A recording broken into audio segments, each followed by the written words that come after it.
can go to the bow and start doing the snaps. Now, typically, this is the most important part. One more of those, and I think it's in play. Keep going.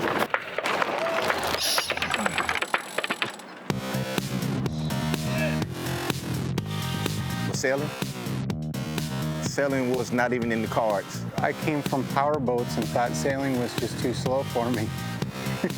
I kept looking for the little motor to help us get out there. This is where wounded military members come to leave behind those misconceptions and so much more. And you're capable of doing anything as long as you put your foot forward and say, you know, I'm here, I'm going to try it. Welcome to basic training camp for the Warrior Sailing Program. It's not what you might think. It's a different story than just somebody throwing us on a boat and they do everything. You know, here you're doing all the work. And reaping some incredible rewards. When I forget about what my problems are or what pain I'm having, you get to enjoy it and you get to be normal and you get to be a person again. The Warrior Sailing Program started in 2013 with 3 boating buddies, recreation therapist Corey Capes, St. Petersburg Sailing Center Director Sean Macking, and Jennifer French. Jen wasn't always a sailor, but after a snowboarding accident left her paralyzed, she found a new passion in competitive sailing, and she has a silver medal to show for it. I was at the Paralympic Games in 2012 and realized that we have no veterans on our sailing team. And in fact, we did a pretty poor job of reaching out to disabled veterans, and that's the whole reason we started the Warrior Sailing Team. We decided that we need to do something to recruit and expose disabled veterans and active duty to the sport of sailing, the sport that we love. Why sailing? It uses all the sensory perception they've learned in all branches of the military out in the field, and they can apply that tactical and strategic knowledge to a sport that is very complex but very soothing to the mind and body. And the benefits are endless, especially for the estimated 15 to 20% of service members from the Iraq and Afghanistan conflicts who sustained traumatic brain injury or who experienced post-traumatic stress disorder. It could take somebody maybe with anxiety issues and help them to overcome being outside of their comfort zone. It could take somebody who's maybe exhibiting some antisocial behavior or really isolating due to their experience. And it puts them in a boat with 2 or 3 other people who have been where he's at. And they're all competitive on the water. You don't know they're disabled. That's the purpose. We've had like 6 world champions, able-bodied world championships won by disabled sailors. Hinkle is often called the father of disabled sailing. For decades, he's developed customized adaptive equipment for boats. He continues working with the Warrior Sailing Program on new innovations. We have blind sailors, we have arm amputees, we have leg amputees, we have paraplegics, quadriplegics. They all start by learning sailing basics. Sailing can be very complex, but it can also be simplified. Camp Day 1 starts in the classroom with experienced sailing coaches like Program Director Ben Poucher. The basics of sailing don't really change much. Explaining how you sail, where the boat parts are. The only thing that changes are the challenges of moving around the boat and getting on the boat and being as safe as possible. Poucher says these students have a hidden advantage born from their service training. They come with the mindset that they're ready to learn, and they take in a lot of information at once and are able to follow step-by-step orders, and that's a lot of what sailing is. But the real learning takes place on the water with top-notch professional and experienced coaches on each boat. Let it out. It's hard to explain when somebody has a traumatic brain injury. Let it out. Let it out. There's so many things going on at once while you're sailing. There's at least 3 or 4 people doing different things, and they have to work together as well as watch the wind, even when they're not speaking with each other. So that's what it is. It's brain training. Strategic partners like the St. Petersburg Yacht Club and other sailing groups help to make it possible. They provide use of their facilities and equipment for camps all across the country. When we bring people into our camps, we pay for everything. So we pay for their travel and their housing, their food. We bring in the coaches, and all of that leads to expenses. And that's where sponsorship can help us to make that available to them. The biggest problem is always to find funds. Ralph Steitz is a sailing legend, a veteran of the America's Cup and Transatlantic Trans-Pacific Ocean races. He's also president and director of the USMMA Sailing Foundation. Without their financial and staffing support, Warrior Sailing wouldn't be possible. We get boats donated and then we sell them, and the money goes right back into programs like this. We're coming up to 1 minute to the start. I don't know where the start line is. Okay, the start line is between that mark and that mark. Now we're going to try to find people to participate in the Olympics, in high-profile events like the Newport to Bermuda race. The sky's the limit. You just gotta find ways to pay for it. Because invariably by day 3, some of these campers are itching to compete. They were talking about starting a warrior team. I'm retired, so I'm kind of raising my hand and saying, let's, I'm available. After my second camp, I joined the Warrior Sailing Program to join a team. Competing in Miami with a 2.4 first day, I submerged my boat. My electric pump stopped on the boat. The coaches thought I was going to give up, and I was just laughing, laughing like this. I was just dying out on the boat. I was like, yeah, this is not that bad. I mean, let's get it up and going. Let's go again. Can you go for one more race?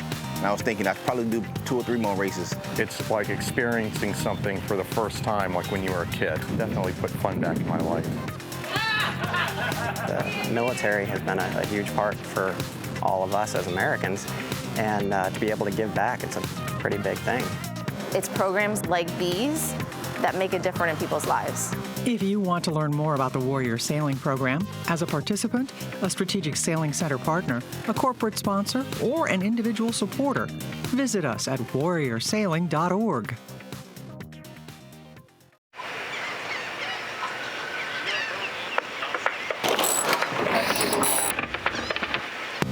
We're sailing? The start line is between that mark and that mark. Try it. Try it. And where else can you go play chess on the water with the wind? As military members, we look for a different challenge. It's a different story than just somebody throwing us on a boat and they do everything. Here you're doing all the work. Being in the part of the military, you get things pretty quickly. The great thing about sailing is it's so diverse. I can get out of my wheelchair and onto a boat, and I can go compete against able-bodied people on the same level playing field. We have blind sailors, we have arm amputees, we have leg amputees, we have paraplegics, quadriplegics. I think about what these guys have all gone through to play any small part in being able to say thank you and giving back to them to provide a positive experience. It's the best thing you can do. A lot of these guys and gals haven't sailed very long, and they're right out there competing against some of the world's best. And even at the basic training camp, by day 3, they're on their own boat racing. I can't run anymore, but I can sail, and I can sail against the best of them too. You really need to give it a shot. Definitely put fun back in my life.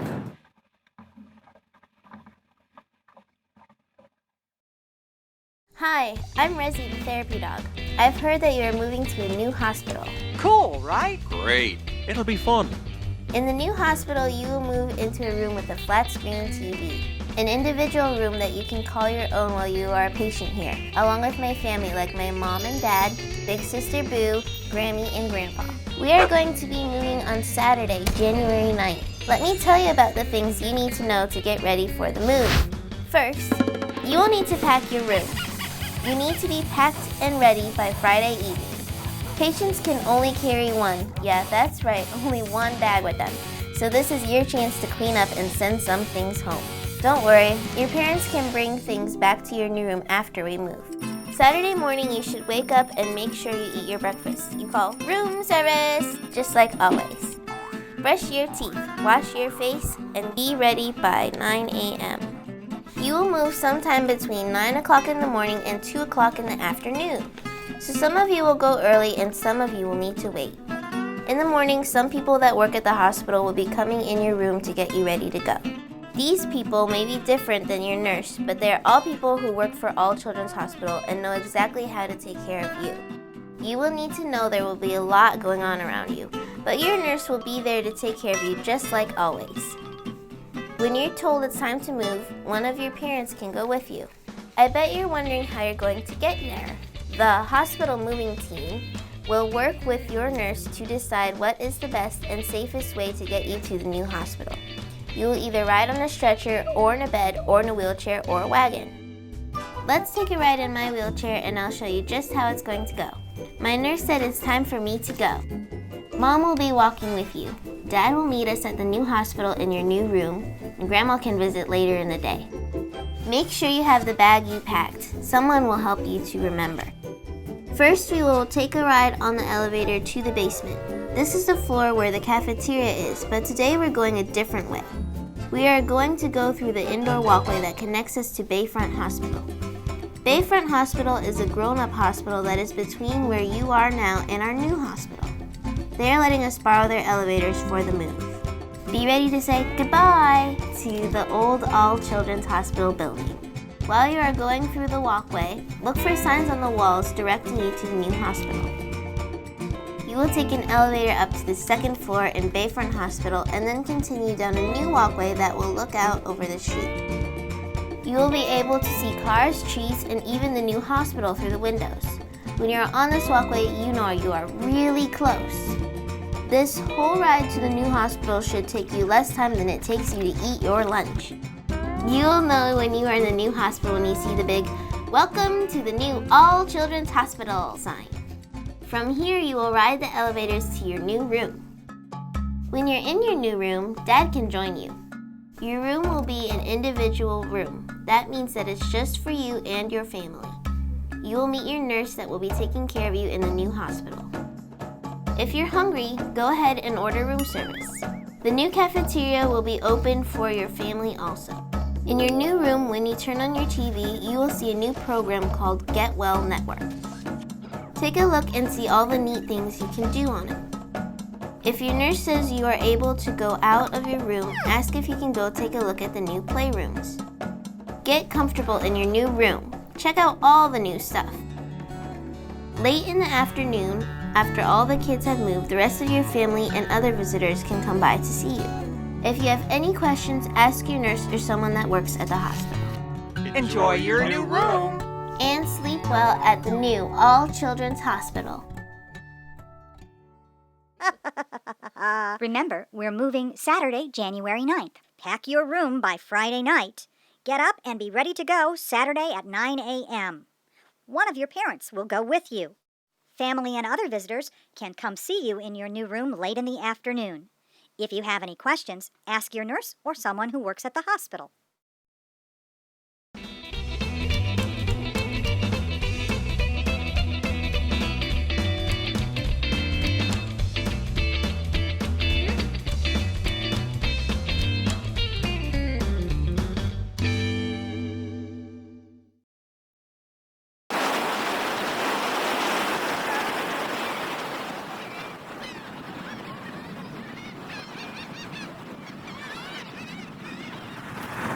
Now that you're almost a doctor, where do you go from here? If I was going to talk to any medical student and tell them what they should go into, they should go into the field that's going to change medicine the most. And absolutely, without doubt, the field that will change medicine the most will be pediatrics. How can I pursue that future in medicine, and how can I become the leader that I would like to be? We can help you with that journey, and we can give you a window into what it's going to be like to be a resident in the 21st century, and to really be a resident who pursues excellence and aspires to become a leader in medicine tomorrow. Johns Hopkins is working very closely with All Children's Hospital to create the greatest academic environment you can find for pediatrics in the country. That's been our goal, that's the hospital's goal, and that's the goal of our integration with them. And one of the first markers of that is our residency program, but we plan on developing great research and great clinical care and innovative clinical care at this hospital. And we think it's going to be a great opportunity for residents to come and learn the greatest kind of clinical work, to learn the greatest things about research, and that all that will come together to make them the best leaders in pediatrics in this country. We know how to train residents. We've been doing it for almost 100 years. Residency training really hasn't changed for at least the 40 years I've been involved. But if you step back and look, for heaven's sakes, pediatric medicine has changed dramatically. The highest levels of academic training in the American Board of Pediatrics, the chairman of pediatrics around the country, the residency review committees have all recognized that the old model has got to be changed. The problem was there was no place that had the commitment to starting from scratch and doing it over again. And this is such an exciting idea for us because no place in the country is going to be able to use a facility like this, use the experience at Johns Hopkins as far as education is concerned, and begin to innovate as far as training residents for what the real world is, not for being a resident in a hospital any longer. We're going to encourage residents to make their own, what we call individualized learning plan. And what that does is essentially puts the resident kind of at the helm of their career. It happens in the first year that they're here. You may think within the first months of being an intern here that you really want to do the kind of procedural aspects, let's say, of GI. But after you maybe had some experience, you then start to realize, well, I really like more kind of the outpatient aspect of it. I really like more of the, dilemmas in clinic, And so by making that individualized learning plan early on, we'll see, okay, well, that's something you need to figure out. We'd really like to grow residents' leadership potential, whether that's leadership in an inpatient environment, leading teams of healthcare delivery science into the future, or whether that's leading a medical home initiative in the outpatient environment, or whether that's becoming a leader in quality, a leader in safety, a leader in one of the specialties of pediatrics. So if we could have students come join us in our research laboratories, basic clinical areas of research as well as translational areas, I think students will get a great idea of where we're headed, what we're going to be doing, all the way from bench research and discovering cures for diseases that we see today, all the way out to how we're going to practice individualized medicine using genomics at the bedside in units like this, as well as in the outpatient setting. But really thinking into the future, giving some of those pragmatic skills that will be useful in one's career, and also thinking about preparation for fellowship training. What is it as a fellow that I am probably going to be doing day one? And that might be scholarship or research. That might be some very technically skilled procedures in certain specialties. And so we'd like to really almost turn the clock forward, so to speak, to give residents who are fellowship or subspecialty bound the opportunities to do a lot of enhanced training in those fields, particularly using their elective time to do technical skills training, using our great simulation-based center. And we're talking about a state-of-the-art institution. We're talking about a quaternary care center for emergency rooms. We're talking about intensive care, cardiac care. Those are things that you rarely find all in one hospital. And I think for somebody who is unsure, undecided, which is expected in residency, you want to be given all the doors, and All Children's has all the doors. We've also got just a phenomenal group of faculty willing to invest as mentors and advisors and to coach students up to higher levels of performance than what they maybe even dreamed was possible. And we've also got what I think is just a great playground outdoors for those who really want to get out and see the sun coast of Florida.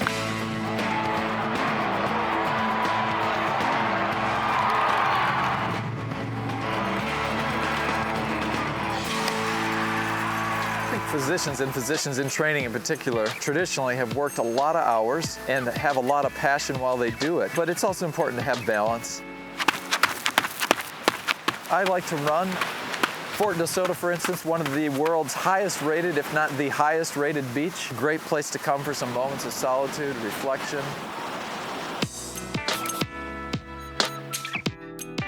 Not only do you have to have a great place kind of to work at, but you've also got to have your mind, kind of body, your spirit, full. And having a family in a place where there are great things like this market and like the ocean, so all different recreational things, that's got to be a part of your decision. These came right out of the ground, look. Just look right behind us. I mean, these are the kind of things that on a, every weekend basis, there's something going on. And you can't really beat having this sort of weather in the middle of the winter, and having your kids just be happy to be outside, getting the sunshine and getting to do the things they love to do. We do have lives as well, but we love to do the things, restaurants here, concerts here. It's all the sorts of things that you would want in a big city with a small city kind of atmosphere. This is a place to live, work, and enjoy life personally and professionally. We would like to see students join us on, I think, what we're seeing as an incredibly exciting adventure. My great excitement is that here at All Children's, we're going to be able to develop a residency program that meets the individual needs of the physician, but in doing so will make them more effective in taking care of children.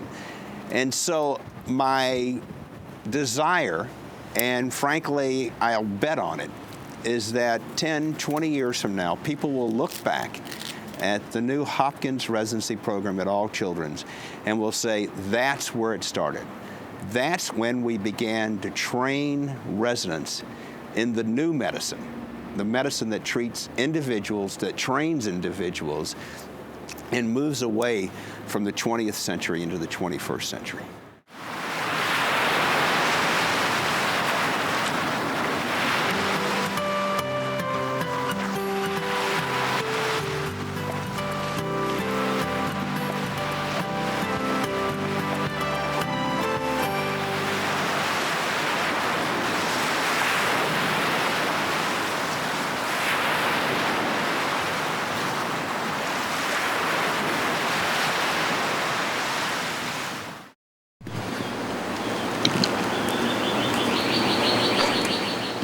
I can remember at the beginning of his senior year looking at him, and I thought, you are just strong as an ox. Her son Robbie built up that strength running on the cross-country team at Seminole High. We were working on our last workout before the state race, and we were at least 3/4 of the way through.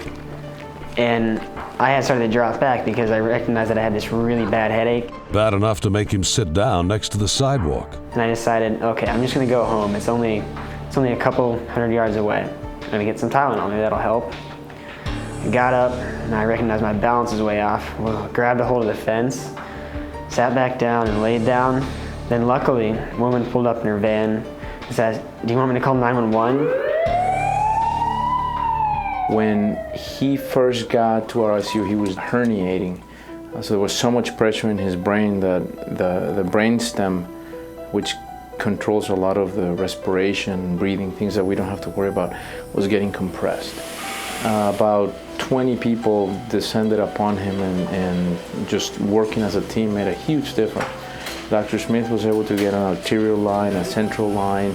The nurses put IV lines, and then they started giving him all the medications that would help to lower the pressure in his head, while I was able to put in a tube in his head. I think overall that must have taken 10 minutes from the moment he hit the door. If that hadn't happened, he'd be dead. Because he was dying when he rolled through the door. He was literally dying in front of our eyes. They couldn't believe their eyes when they saw Robbie's scans. Blood and an unidentified mass literally pushed the right half of his brain more than an inch into the left half. We need to do an operation urgently or emergently to try to save his life. But without knowing what has caused the bleeding, we don't know if he's going to make it off of the operating room table or not. Right there is where his speech lives. Right there. If he survives it, it is very likely that he will have speech difficulties and that he may be weak on one side. And they said, go do whatever you need to do and just give him a chance. With the help of his partner, Dr. Lynn Carey, and the OR team, they needed to stop the bleeding, biopsy the mass, and remove a piece of Robbie's skull to give his brain some room to heal. The surgery took 2 hours. Robbie had survived. That was probably the longest day that I've ever spent. I asked him what was a period of time when we had to be really worried about everything being okay. And he said right now we just needed to look at one nursing shift at a time. 5 shifts, little more than 2 days. Robbie woke up in the ICU. And I just could not believe it. He opened his eyes and he said, hi, Mama. Probably by tonight, you'll be reciting the Gettysburg Address. Robbie's coach was among the first of many visitors. Family, friends, and the whole cross-country team came by to cheer Robbie's recovery. Robbie's memory of it is a little hazy. This is a dream. And every once in a while when one came over, I'd have to pull him over and poke him to try and see if it was real. That was also the doctor's reaction when he stopped by Robbie's room one day the next week. Robbie was walking. Rodriguez immediately went to the ICU to share the news. You guys gotta go upstairs and see what all your work has done, because he is a miracle. Well, he was as close to normal as anybody can be. Except for that mass still lurking in his brain. It wasn't cancer, but it had to come out. 3 weeks later, Robbie told Dr. Rodriguez he was ready for round 2. And he was saying, I'm gonna beat this, I'm going to graduate, I'm gonna run cross country again. And so we took him, I think it was a couple weeks later, we took him back to the operating room. I was fine when I rolled in there. When I was being pushed away from my parents, I said, I'll be back. I just literally didn't have any fear that this second brain surgery was going to be taking place because I had such faith and confidence in this team and in this hospital. And I have said to everybody who will stop and listen to me that Robbie wouldn't be here today if it wasn't for All Children's Hospital.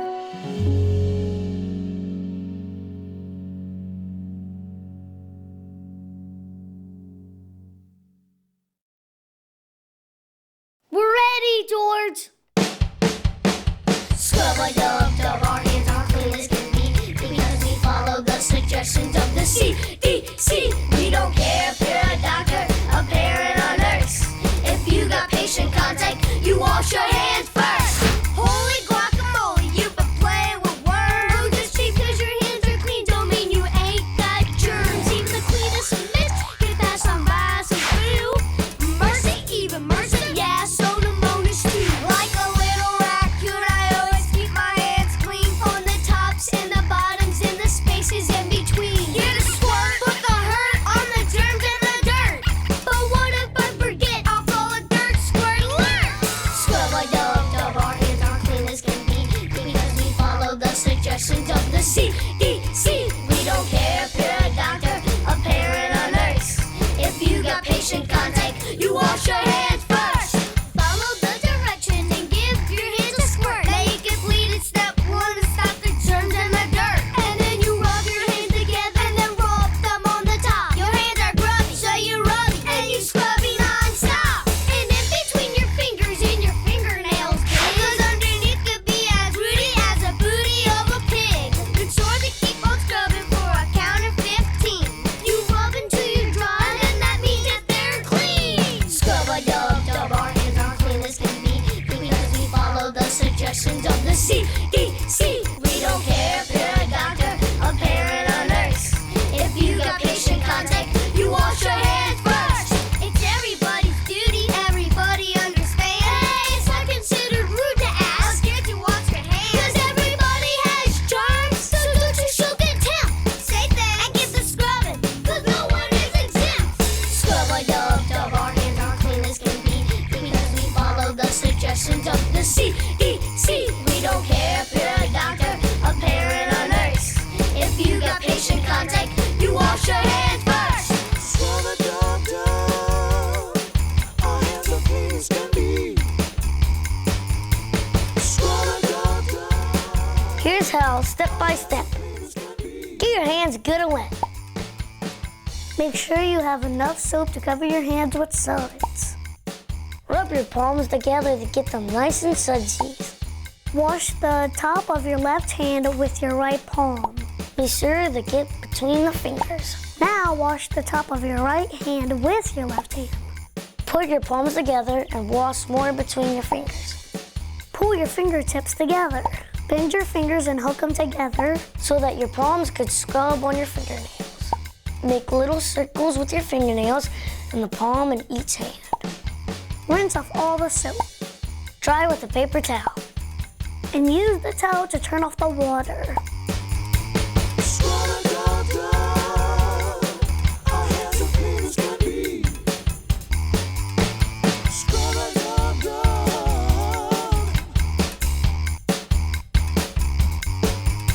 Scrub-a-dub-dub, our hands are clean as can be.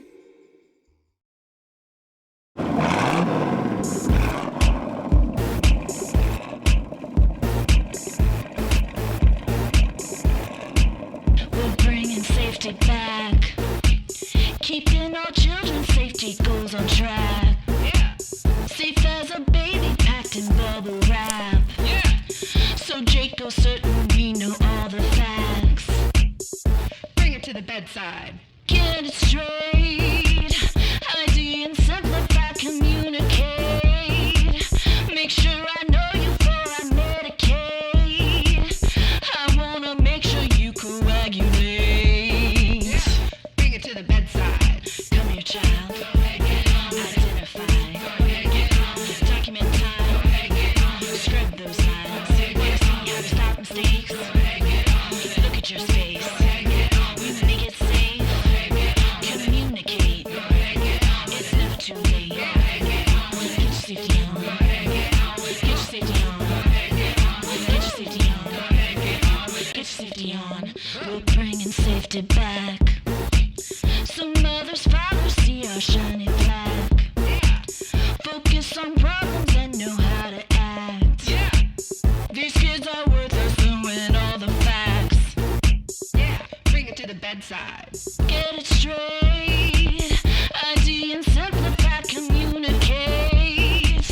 Make sure I know you before I medicate. I wanna make sure you coagulate. Bring it to the bedside. Come on, let's go. Gotta please Jacob. All the kids agree. Safety's on me. See who you're working with. Look at these tips. Make a kid smile. Go ahead, child. Get your safety on. Get your safety on. Get your safety on. Get your safety on. Get your safety on. Get your safety on. Get your safety on. Get your safety on.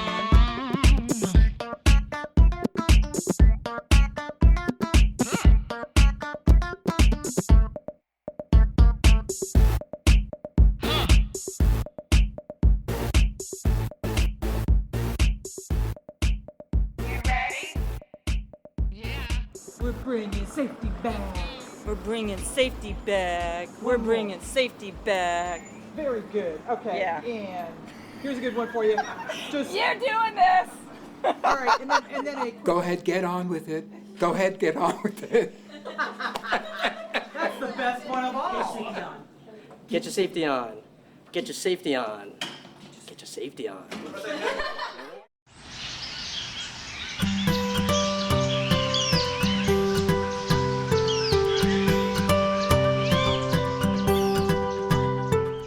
Hi, my name is Ken. I'm the president of Ken's Tree Service. I started my company back in 1996 in Tarpon Springs, Florida. Over the past 20 plus years, I've had the pleasure of providing thousands of clients with outstanding service. Today, I'm going to introduce you to a new division within my company that I'm extremely excited about. The reason I'm so excited is I've wanted to do this for so many years. It's taken a long time to put everything together. Now that everything is assembled, I could not be happier with the result. The name of the division is the Platinum Tree Management Program. The Platinum Tree Management Program is an extremely well thought out, comprehensive tree management program designed for any client with a large number of trees under management. Typically, these clients would be townhome and condominium associations, apartment complexes, homeowners associations, mobile home communities, golf courses, private schools, churches, commercial facilities, and larger residential properties. We take a proactive rather than reactive approach towards tree management. What do I mean by that? I'll explain. But first, I'll tell you why that's so important.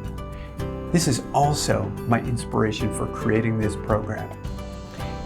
A reactive approach is by far the most common way clients manage their tree needs. Meaning, there is a problem or perceived problem that initiates the process. For example, a client could have a dead tree or a tree that's in a bad location and needs to be removed. There could be a safety issue, such as large deadwood over areas that pedestrians frequently pass through. Tree limbs could be getting too close to the building or structure. Limbs can be blocking lights or getting too low over roadways or parking areas. Maybe the trees haven't been pruned for a long time, or never at all, and they are aesthetically unpleasing, or the structures just need to be improved. Whatever the needs are of the client, it typically starts from a reactive approach. The challenge with this approach is the majority of the time, if not all of the time, the client has little or no background in arboriculture or proper tree management. Even clients representing associations that feel they are taking a proactive approach by having some type of work done on an annual or semi-annual basis fall far short of what is truly possible. Over the past 2 decades, I can confidently state that I've never seen a really good tree management plan in any association. There isn't any consistency in the way trees are managed.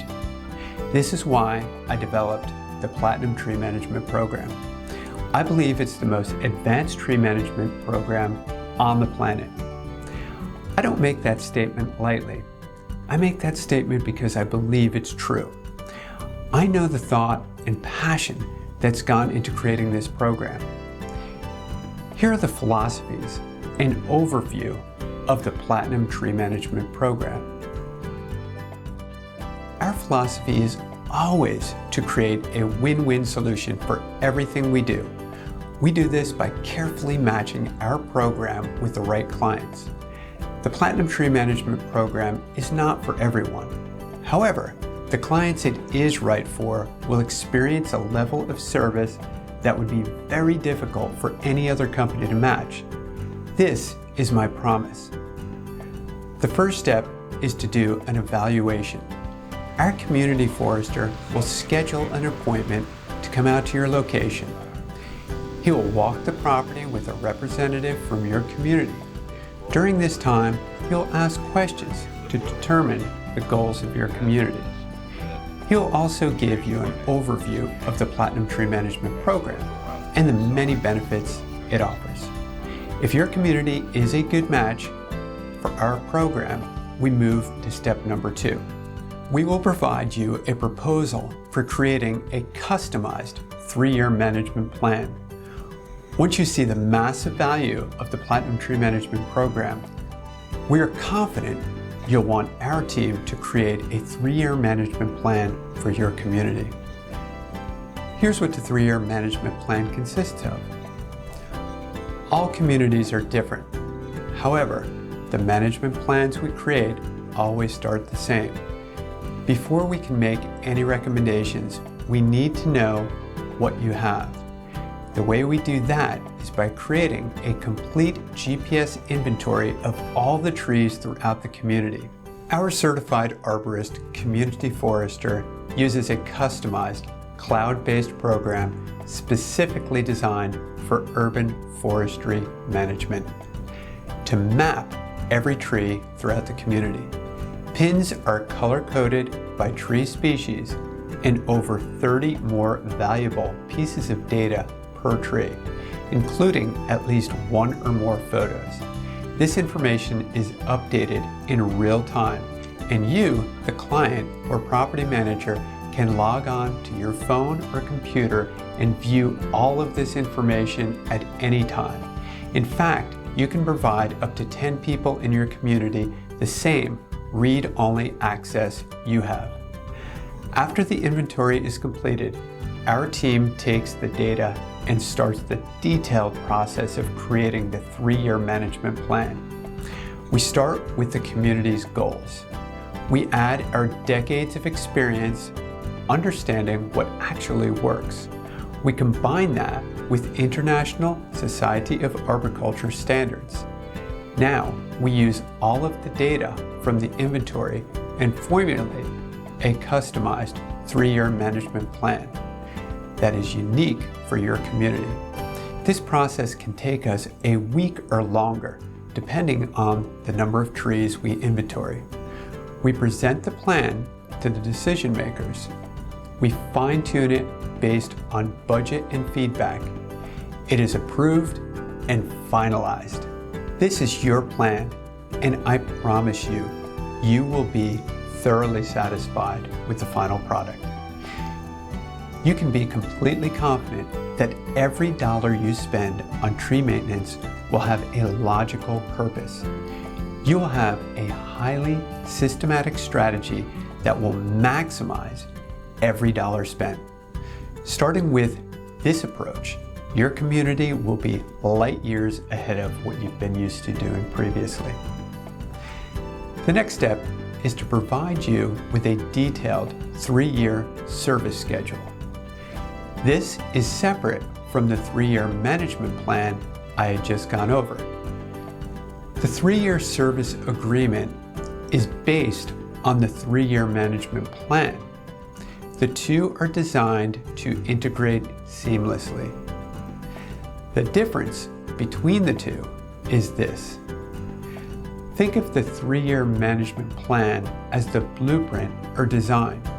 Think of the 3-year service agreement as the work that needs to be done to bring the blueprint to life. When the two are joined, the Platinum Tree Management Program is formed, and the trees in your community will be cared for and managed under what we believe to be the most advanced tree management program on the planet. Here's how it works. Based on the finalized 3-year management plan, we determine the frequency our tree maintenance division and community forester will be servicing your property. All of this will be broken down in a very clear, detailed format. We will go over each component with the representatives of your community. When everything is understood and agreed upon, the agreement is signed. This will determine the total cost of the 3-year service agreement.